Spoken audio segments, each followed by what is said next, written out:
Right, this is the video that I told you I'd try and make to help you take out your sliding window.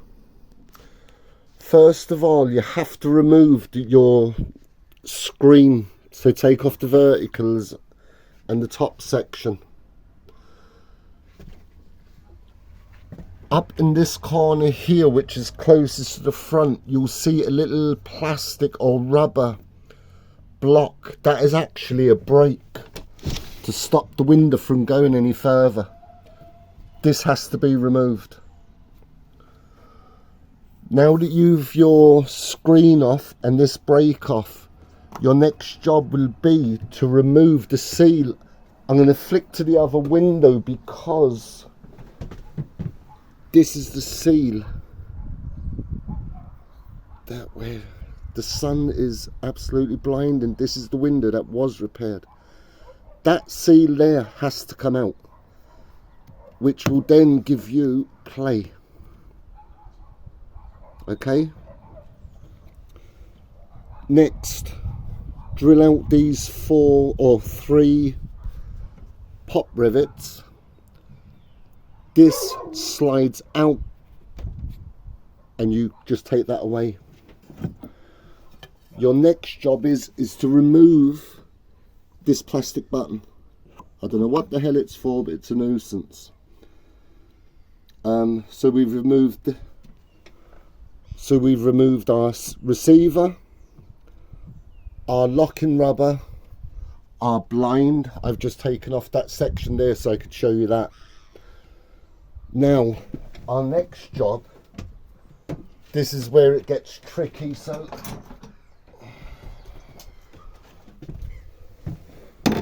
as you can see now, we have plenty of play here. What we want to do, and you can see I have none down here because I haven't removed anything. What you need to do then is get a vice grip in here and gently pry this all the way along, gently. You close your window and do this section. Now you can see mine's rough. Sorry, you can see that mine is rough. But the reason mine's rough, this whole window was out and it was a nightmare trying to get it back in. Anyway, once you've pried this, eventually you do have to pry this back quite a bit.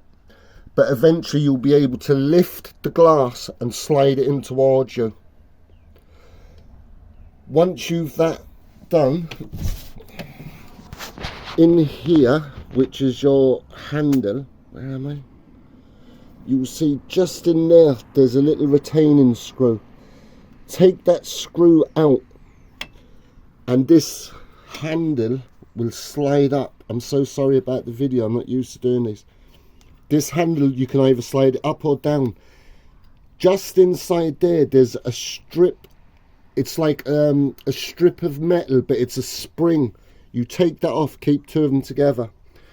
Behind this handle, where am I? Yeah, behind this handle, there's 2 Allen keys, or Allen screws, Allen type screws.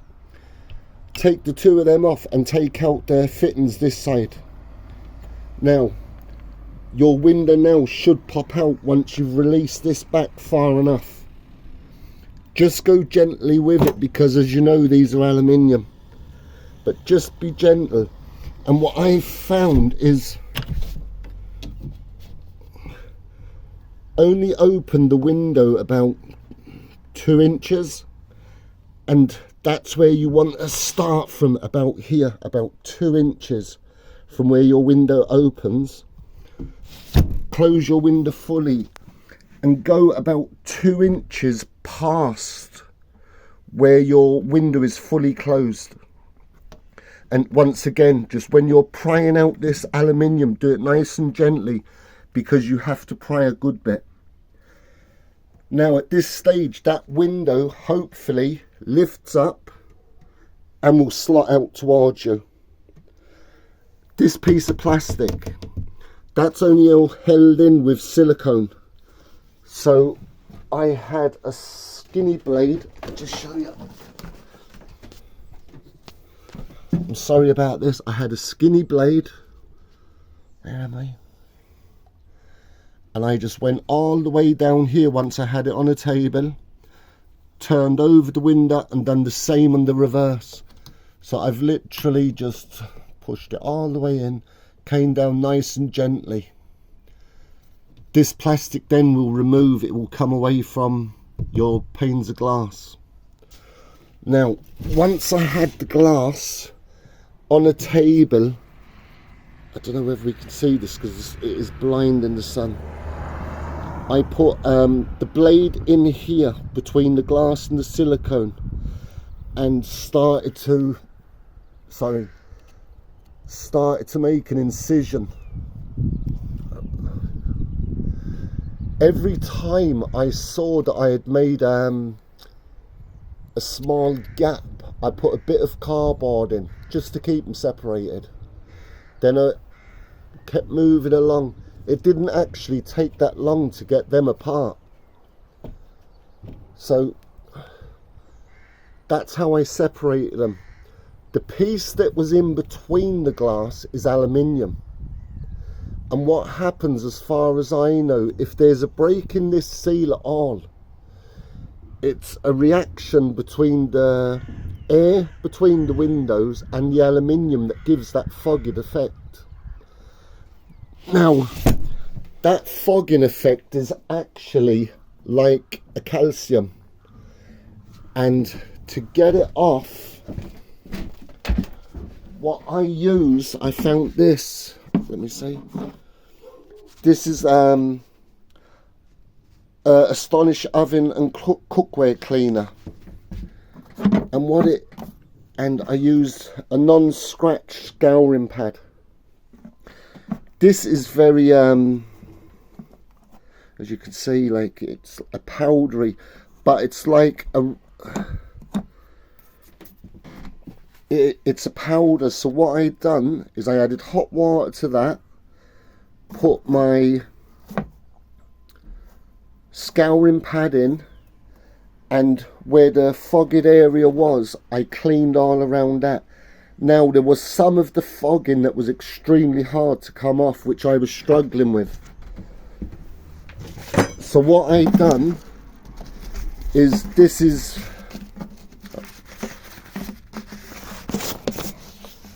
P1200 fine grade wet and dry sandpaper.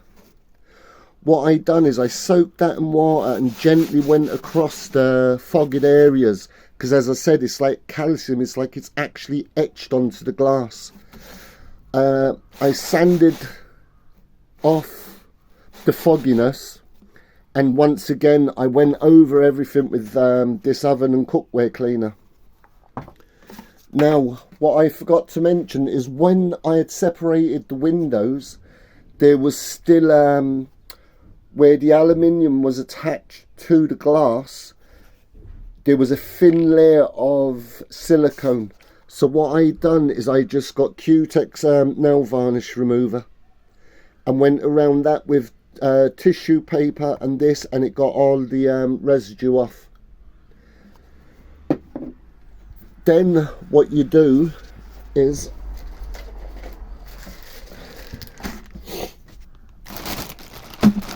instead of putting the aluminium back in, you'll always have a problem down the road. It's possible you could have a problem with the same thing occurring. So I went to Screwfix Direct, and this is a sealer. It's a window sealer. Okay, I don't know whether you could see that. It's a window sealer. It's sticky on one side. So what you do is you come in, when you're applying the sealant back to the glass, come in about 1/4 of an inch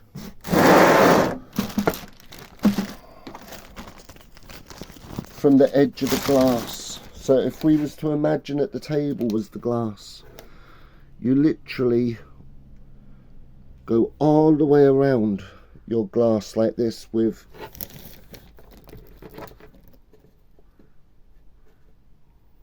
with this. That is what you're looking for. Now, once that's attached, then what you do, I'm sorry now that I'm moving from pillar to post here. Then what you do is, I don't know if you can see because, as I said, the sun is blinding here. 1 second. No, you can't see. What you do then is once you've moved your filler or the sealant, the adhesive strip in the 1/4 of an inch, you go around the window with a black sealant and just seal all the way around. Now, what you don't want, especially on the bottom, is any residue of this silicone overflowing, because it's going to cause you a nightmare. So what I done is I had a box of disposable rubber gloves, and I just kept cleaning all the way around so I had no residue. I left it dry then for an hour or two and just wiped it down with white spirit, because the white spirit, once this is hardened, white spirit, it won't affect it, or if it does, it will have no adverse effects.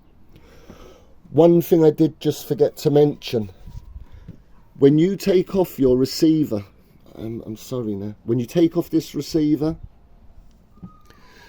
just in here you'll see it's like a felt. I don't know whether you can see it, but just in here there's a felt.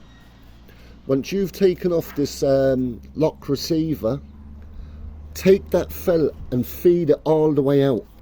Otherwise, which happened to me, when you decide to start manipulating this piece down here to bend it out, this piece here, when you start manipulating this piece, bending it out slowly, you will end up cracking that, which happened to me. So remove that. Now, when you're replacing, once that's all done now, your window is now ready to go back in. It's awkward trying to show you on the window that I've done, because you can see I slightly did damage mine, because I told you I had a nightmare of a problem getting mine in. So anyway, it's beside the point. What I then done is I got my vice grips, I started again bending back up the aluminium as best as I could. Then we put a 2x1 this side, a 2x1 on the outside, and then I used one of these clamps and clamped gently all the way along. And good thing with this type clamp is you can go right around your glass. So I don't know whether this is going to help you, but that is how I managed to do mine. And last thing, I don't know whether you can see this, right, let me try and my last tip is,